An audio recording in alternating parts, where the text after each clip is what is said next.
Pyongyang a diffusé ce cliché d'un Kim Jong-un tout sourire lors de sa visite au centre de contrôle de l'administration des technologies aérospatiales.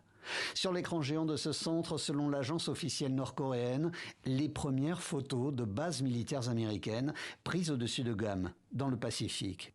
Ce mardi soir, le leader nord-coréen était apparemment présent pour le lancement de ce satellite espion. Désormais en orbite, sa mission est simple. La mission est de comprendre et établir les coordonnées des mouvements militaires opérationnels entre la Corée du Sud et les États-Unis et déterminer où frapper. Quelques heures après ce lancement, dans une base navale sud-coréenne, le ministre de la Défense de la Corée du Sud apparaît sur le pont de l'USS Carl Vinson.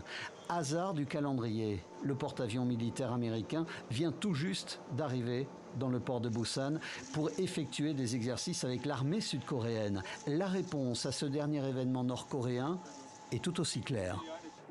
Le travail que nous effectuons ici avec la République de Corée et ses alliés nous rend plus forts en cette période critique d'incertitude.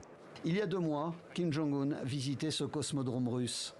À l'époque, son pays restait sur 2 échecs, 2 tentatives ratées de mettre en orbite un satellite espion. Vladimir Poutine lui a assuré le soutien de Moscou pour arriver à ses fins.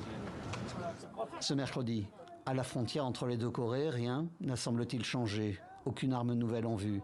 La nouvelle source de tension se situe pour l'heure à des centaines de kilomètres au-dessus. La Corée du Sud devrait lancer son propre satellite espion à la fin du mois. Pyongyang prévoit de lancer d'autres satellites dans un court laps de temps.